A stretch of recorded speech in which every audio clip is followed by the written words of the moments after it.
मैं हूं आलिया नाज़की। आज सेबीन का अहम मौजू है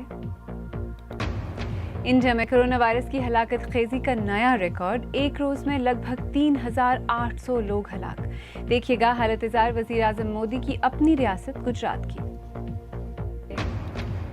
रमजान मुबारक, रमजान मुबारक। और पाकिस्तान से बाहर रमजान सीरीज में आज देखिए कि कतर में इस महीने को कैसे जश्न की रिवायत बना दिया गया है।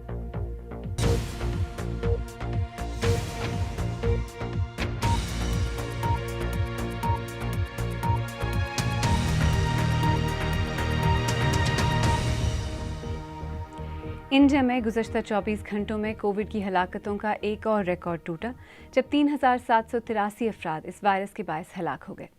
सबसे ज़्यादा मुतासरा रियासतों में गुजरात भी शामिल है, जहां बेकाबू हालात के बावजूद रियासती हुकूमत ने अब तक लॉकडाउन का ऐलान नहीं किया है। देखिए नामनिगार रॉक्सी गागड़ेकर छारा की रिपोर्ट। पेश कर रहे हैं काशिफ कमर। 57 साल सायरा बानो ऑक्सीजन वाले बेड के इंतजार में अस्पताल के बाहर ही दम तोड़ गईं। मेरी अम्मी की हालत खराब होती जा रही थी, पत्थर होती जा रही थी, सांस लेने में दिक्कत हो रही थी उनको। ऑक्सीजन का जो बाटला था वो भी कम हो गया था। हम लोग ऑक्सीजन के बाटले के ढूंढ रहे थे, यहाँ से वहाँ भाग रहे थे। हमने 108 के जो कर्मचारी इनको बोला कि भाई ऑक्सीजन का बाटला लाइए, आप कहीं से बाटला लाइए। इन्होंने हमें अंदर लिया। अंदर लेने के बाद मेरी मम्मी की कोई ट्रीटमेंट नहीं हुई, कोई ट्रीटमेंट नहीं हुई। उनको वैसे के वैसे छोड़ दिया गया अंदर। सिर्फ ऑक्सीजन लगा के रखा गया। जैसा ऑक्सीजन आपको 108 में मिलता था, जो ऑक्सीजन मुझे मेरे घर पे मिलता था, वही ऑक्सीजन इन लोगों ने इनकी इमरजेंसी आपातकालीन हॉस्पिटल में हमको वही ट्रीटमेंट दिया इन्होंने। कोविड के खिलाफ जंग गुजरात के तूल अर्ज में जारी है। ऑक्सीजन की कमी, ऑक्सीजन बेड्स की कमी, अद्वियात और टेस्टिंग किट्स की कमी, इन मसाइल का सामना सिर्फ शहरों को नहीं, रियासत के देही इलाकों को भी है। सरकारी आदाद-ओ-शुमार के मुताबिक इस बरस अप्रैल के शुरू से 2 मई तक यहाँ कम से कम 3,118 अमवात हो चुकी थीं। लेकिन गुजरात हाईकोर्ट ने रियासती हुकूमत पर शदीद तनकीद करते हुए कहा कि जब तक हुकूमत दुरुस्त आदाद-ओ-शुमार नहीं बताती, लोग उन पर यकीन नहीं करेंगे। ज़हीर शाह लोगों को अस्पतालों में बिस्तर दिलवाने में मदद करते हैं। उनके बकौल अस्पतालों में बिस्तर न मिलने की वजह से बहुत से लोग घर पर ही दम तोड़ गए हैं। इस वक्त रियासत गुजरात को बदतरीन और काबिल रहम सूरत हाल का सामना है। वतवा का इलाका बहुत गुंजान आबाद है और ना तो हमारे पास आइसोलेशन बेड हैं, ना ही ICU और ना ऑक्सीजन। इमरजेंसी वालों को 108 पर कॉल करें तो आपको 18-20 घंटे इंतजार करना पड़ता है। इसलिए बहुत से लोग घर पर ही मर रहे हैं। गुजरात में मौत जिंदगी पे गलबा पाती जा रही है। एक तरफ हुकूमत का दावा है कि वो पूरी तरह तैयार है और लॉकडाउन की कोई ज़रूरत नहीं, जबकि दूसरी तरफ कोरोना वायरस की दूसरी लहर के 2 माह बाद भी लोगों को हुकूमत की तैयारी कहीं नज़र नहीं आ रही। अप्रैल के वस्त में वज़ीर आला ने कहा था, गुजरात की जनता चिंता न करे, ऑक्सीजन बेड वाला तमाम हॉस्पिटल ने ऑक्सीजन मरसे यानी हमें सुनिश्चित व्यवस्था करी है। लेकिन ज़मीनी हक़ाइक़ मुख्तलिफ हैं। हुकूमती कोशिशों के बावजूद बहुत से लोग ऐसे हैं जिन्हें कोई मदद नहीं मिल रही और आज भी बहुत से लोग सड़कों पर ऑक्सीजन की तलाश में गर्दा दिखाई देते हैं। गुजरात में तिब्बी शोबे से मुंसलिक लोगों और इंडियन मेडिकल एसोसिएशन का मुतालबा है कि रियासत में मुकम्मल लॉकडाउन किया जाए और हुकूमत की तरफ से इनकार के बाद दोनों में ठन सी गई है। एक ऐसे वक्त में जब कोविड के बहरान ने रियासत के देही इलाकों को भी अपने शिकंजे में ले लिया है, हर कोई पूछ रहा है कि जब तक हुकूमत फौरी लॉकडाउन की कायल नहीं होती, यहाँ कितने और लोगों को ज़िंदगी से हाथ धोना पड़ेंगे। इंडिया में वबा के इजाफे के साथ साथ न सिर्फ अमवात की तादाद बढ़ रही है, बल्कि वायरस के नए वेरिएंट्स भी सामने आ रहे हैं। कोरोना वायरस की नई अक़साम की अहमियत क्या है और बाकी दुनिया के लिए इसकी क्या मानी है, तफसील के साथ सलीम काजी। इंडिया में कोविड के बहरान पर काबू पाने के लिए जिद्दोजहद जारी है, लेकिन अमवात हैं कि बढ़ती जा रही हैं। क्या इसके पीछे वायरस की नई इक़साम का हाथ हो सकता है? अप्रैल से अब तक सरकारी आदाद-ओ-शुमार के मुताबिक इंडिया में 50 लाख नए मरीजों की शनाख्त हुई है और हर रोज़ मरीजों की एक नई रिकॉर्ड तादाद सामने आ रही है। आखिर कोरोना केसेस में इस कदर इजाफे की वजह है क्या?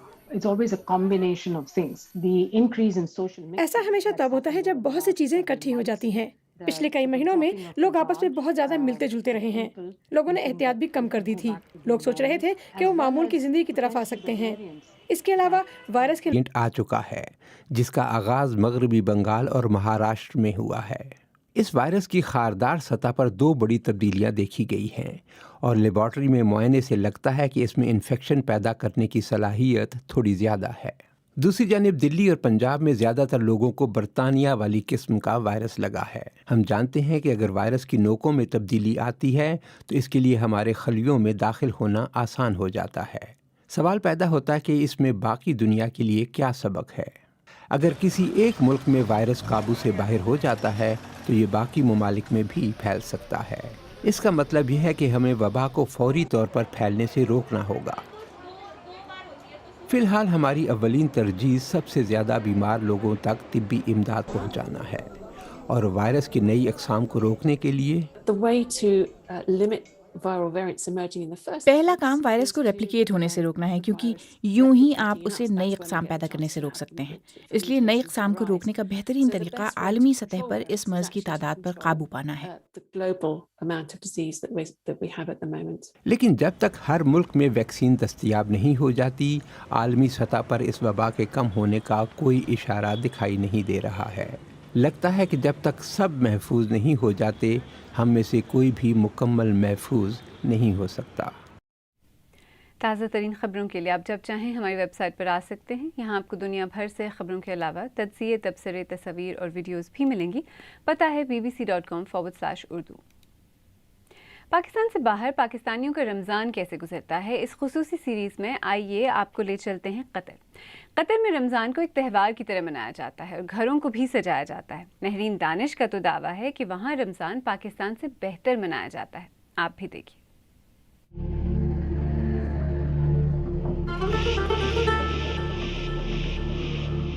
मेरा नाम महरीन है।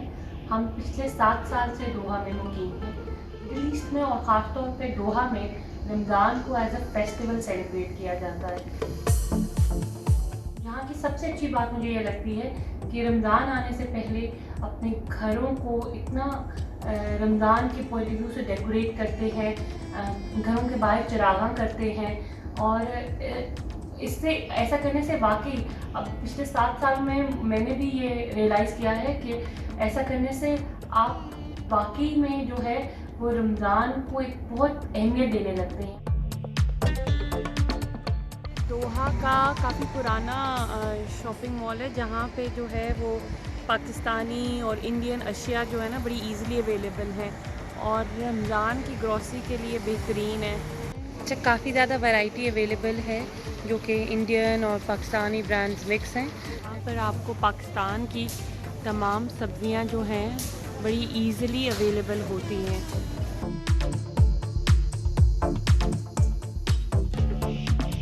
यहाँ पे रमज़ान जो है वो बिल्कुल वैसे ही बल्कि पाकिस्तान से भी ज़्यादा अच्छे तरीके से सेलिब्रेट किया जाता है। जहाँ पे पाकिस्तानी भी रमज़ान को बहुत ही ज़्यादा एक्स्ट्रावेगेंट होकर सेलिब्रेट करते हैं। जैसे बहुत लाविश अफ्तारियाँ होती हैं। इस बार तो कोविड की वजह से डेफिनेटली नहीं हो सक रही हैं, बट बहुत ज़्यादा अफ्तारियों का रिवाज है यहाँ पे। आपको एक दूसरे के घर बहुत इनवाइट करते हैं। जो रमज़ान की इफ्तारी की तैयारी घरों में बिल्कुल वैसे ही करते हैं जैसे पाकिस्तान में की जाती है। और रमज़ान के जो रमज़ान में पाकिस्तान में चीज़ें बनती हैं वैसे ही बनती हैं। चना चाट, दही बड़े। कोई भी पाकिस्तानी जो इधर मुकीम है वो मेरे से एग्री करेगा कि जितना मिडिल ईस्ट में रमज़ान को सेलिब्रेट किया जाता है इतना कहीं और नहीं किया जाता।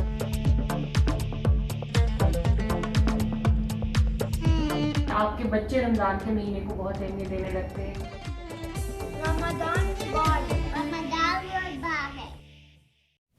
आप मुझसे और हमारे दीगर साथियों से ट्विटर पर भी रब्ता कर सकते हैं। मेरा ट्विटर हैंडल है @alianaski। आज सरबीन में इतना ही। कल फिर हाजिर होंगे। तब तक हमारी वेबसाइट bbc.com/urdu देखते रहिए। आलिया नाज़की को इजाज़त दीजिए।